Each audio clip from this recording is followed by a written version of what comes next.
Guys, that is one fat stack of comic books. That is 17 comic books that I read last week, and I'm gonna talk about my top 3 favorite coming up right after this. What's up, comic book fans? My name is Bruce Moreau. And I am Stephanie.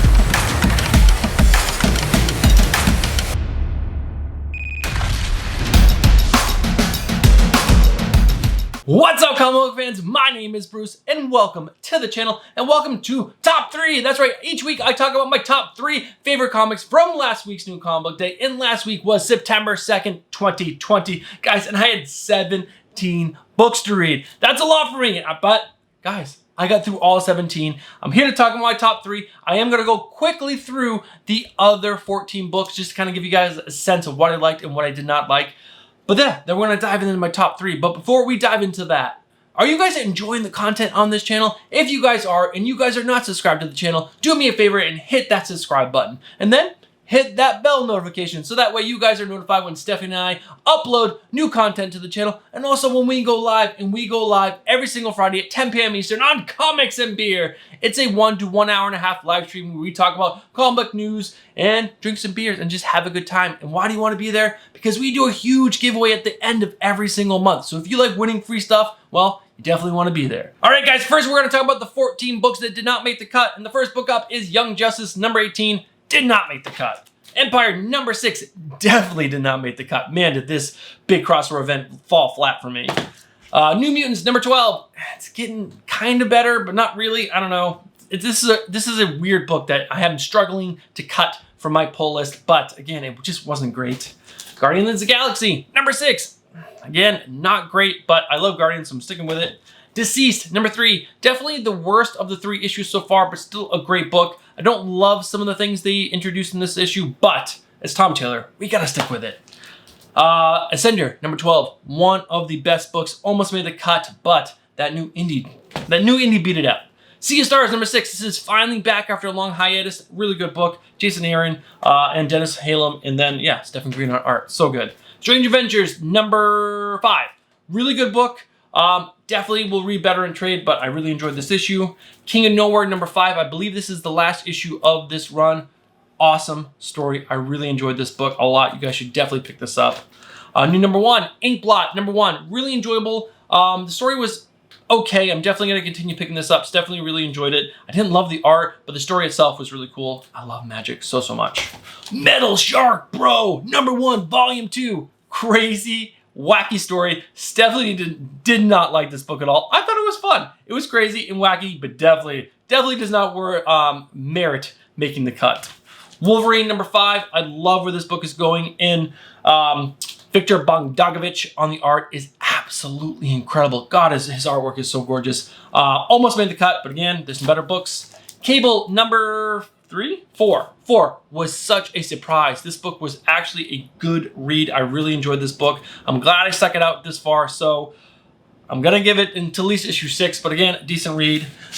In the Hellblazer Rise and Fall, number 1, the Black Label book. It's nice, that big prestige format, but definitely kind of fall flat. Why they keep telling an intro story to get into a Constantine story is so beyond me. It's like going to his past, dealing with his past. We kind of know that. If you've been reading Hellblazer at all, you already know. That's probably why I did not like this book, is that we get this whole retelling of his past. I know it already. Let's just jump into the story.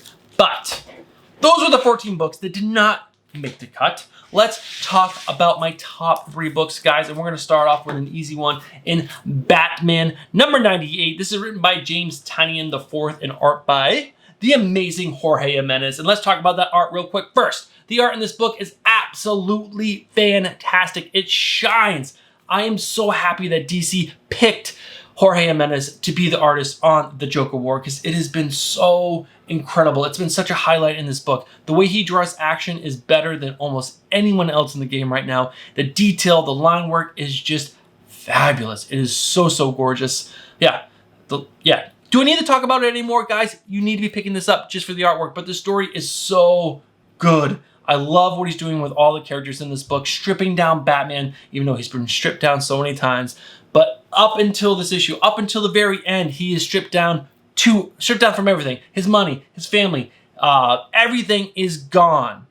And who do we have helping him bring him back up? Harley Quinn. Harley Quinn is the one that comes in and saves him and gets him clean from Punchline's toxin. And it is so good. When he comes out of that, there's a panel that I'm going to show because it's been actually a full week because this video is going to drop on Tuesday and it's been a week. If you have not read this already, what are you doing? Because I'm going to spoil something for you. But it's this awesome Batman scene and he says, Batman.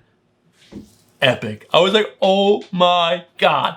I absolutely love that scene. I absolutely love this book. I cannot wait to see. We have 2 issues left. Number 99 and 100 is going to be that big culminating moment of the end of the Joker War. I cannot wait to see what happens. In the next issue, the family's coming back together. Oh, it's going to be so, so good. Definitely be reading James Tynion's Batman. It is so freaking good. What's next?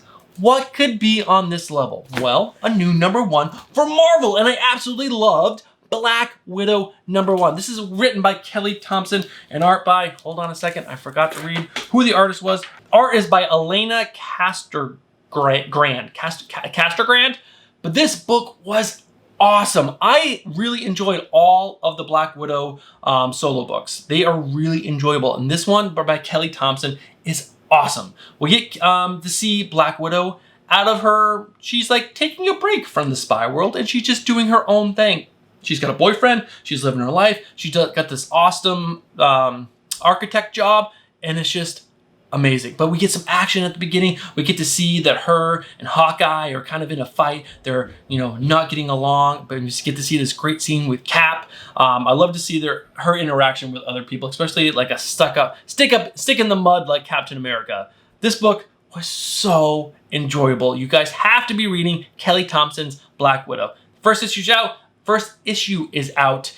There is, I think 2 variants, maybe 3 variants? I don't know. There's a bunch of variants. Pick up one, enjoy the book. Let's jump into my final book of the week. This is not my favorite book of the week, but this is definitely better than a lot of the other books in the 14 that I did not pick. And this was a top choice for a lot of YouTubers that I saw. It was really enjoyable. Don't get me wrong. That's why it's in the top 3, but it wasn't my favorite. But let's talk about it. We Only Find Them When They're Dead, number 1. This is written by Al Ewing and art by Simon DeMeo. I like the art. The art in this book was really good. It had definitely an anime style to it, which was beautiful. I really enjoyed the artwork. The action scenes were really good. It takes place in space, which is really cool. And sometimes it's hard to draw space in a really cool way because there's a lot of dimensionality to it that you got to deal with, a lot of depth, and Simon did an amazing job in this book. And the story itself was awesome. So humanity is living off harvesting of dead gods, and these dead gods are gigantic, but there's a lot of people fighting for these resources. So ships, crews have to fight for I guess they claim different parts of the god, and then they try to sell it off for money, and that's how they survive. And that's a really cool concept. And I really like the story that was built by Al Ewing in this book. The characters are intriguing. The way it's laid out is really easy to read, and it really sucks you in pretty quickly. So overall, this book was paced really well. The story itself was really engaging, and it's a crazy, wacky story. Super sci-fi, where we're harvesting the dead bodies of gods. That's just cool. That's why this made the top 3 list for me. Is just that it's kind of a cool science fiction space odyssey where we're harvesting the dead gods to stay alive. But at the very end, we find out the crew that we're mainly following is going to try to find a living one, which is actually really, really cool. So those are my top 3 books, guys. If you guys agree with me, let me know down below. Did you read the same books? Did you pick these same 3 for your top 3? Or would you pick the same 3 for your top 3 if you had a top 3? If not, let me know down in the comments below which ones you thought were your top 3 from last week. I'd love to hear from you guys. Yeah, and that's gonna do it. If you guys haven't already, subscribe, hit that like button, hit that bell notification, and that's gonna do it for me for today. I'll see you guys on Thursday for my haul and vlog